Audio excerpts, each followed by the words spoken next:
Come in, come in. Remember that every single man, woman, and child in the state of South Carolina awakens to a freer, safer world because of George Bush. WIS, do you hear us in Washington? I would remind people that every single morning we all awaken to a safer, freer world because of George Bush. WCBD, do you hear us in Washington? And Nicole, I would remind you and the people of Florence that all of us awaken every single day to a freer, safer world because of George Bush. WCSC, do you read us in Washington? They themselves awaken every single day to a freer, safer world because of George Bush. Campaigning via the satellite tour allowed the candidates to cover long distances.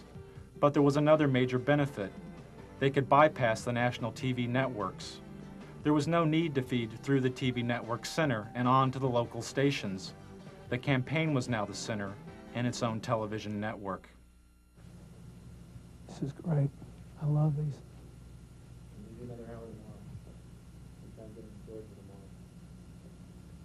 Can we do any more? We do some Maryland. We do those two Maryland. I'm going to do some more in Florida and Texas. Have we done all of Colorado today? Yeah, we got one more done. Today.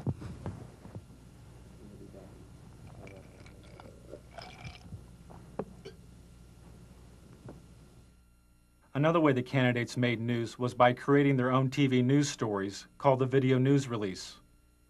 The video news release was given free of charge to local TV stations. Sent via satellite by the candidate, the video news release consisted of a campaign-produced TV news segment, complete with intro text for the local TV anchor to read, and a news story edited by the campaign. I feel I have the experience and leadership to take America in new directions. One new direction, Job Training 2000. Mr. Bush's plan to retrain blue-collar workers and the unemployed for new job opportunities. The country's 11 largest business organizations endorsed. Nearly all the major candidates placed a video news release on local television, and nearly half the local TV stations which aired the releases didn't report that they had been produced by the candidate.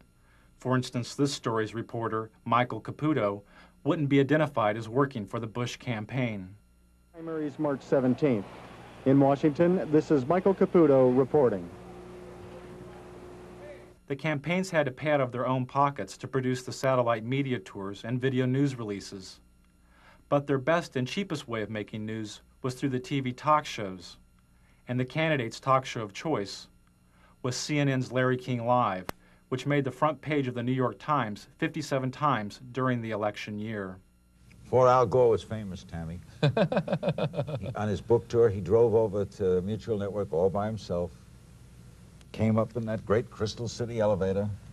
I still remember the day I became famous.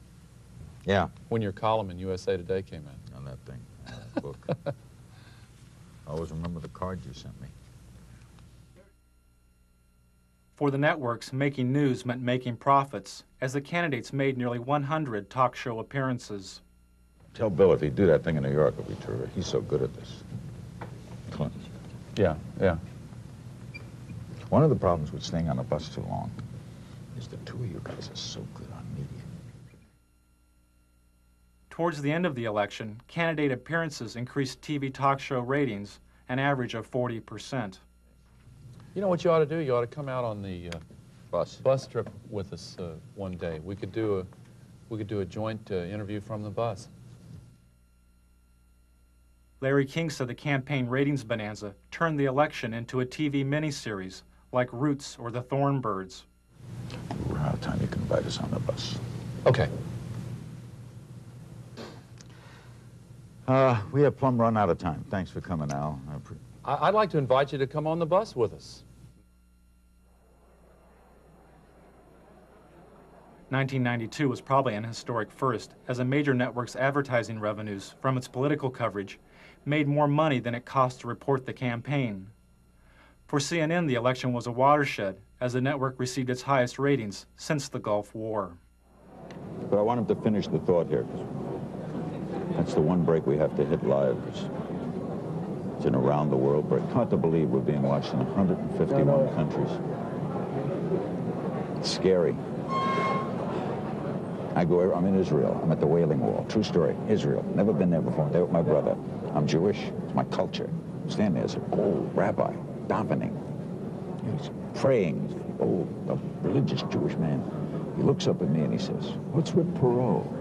I swear to God, what's with Perot? In Israel. I love it. It's crazy. Ted Turner changed the world. I'm a big fan of yours. Is it? He would serve you against it. You know what I mean? I'm really surprised. He's ready. What's he got left in life to gain? After you're elected, think about it. No dope. That's for sure. Great guy to work for, too.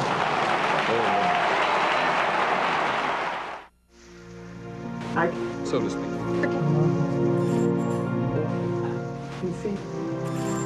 Forward. So to speak. Forward. So to speak.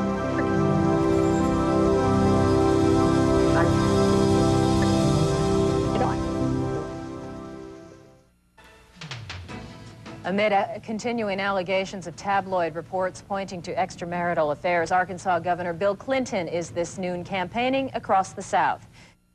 Hello, Mike. Everybody in America who's had problems in their marriage, who either wound up divorced or who got back together, votes for me. I'm a shoo-in. Can you hear me?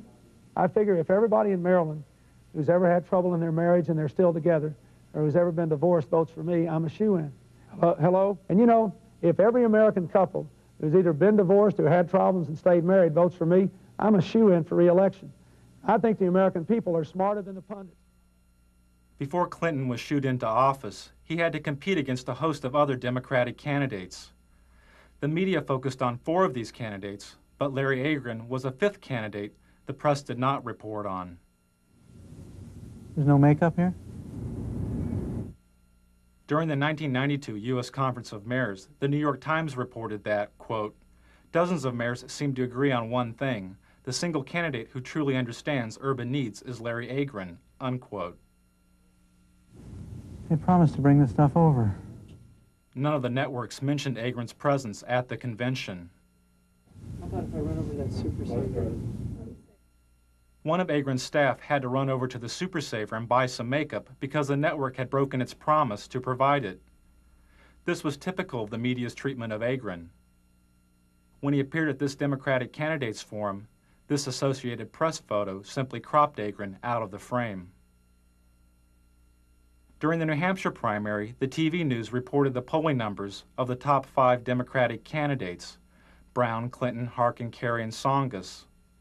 When Agron moved into a 3-way tie with Harkin and Brown with 2% of the vote, most of the TV news didn't mention Agron.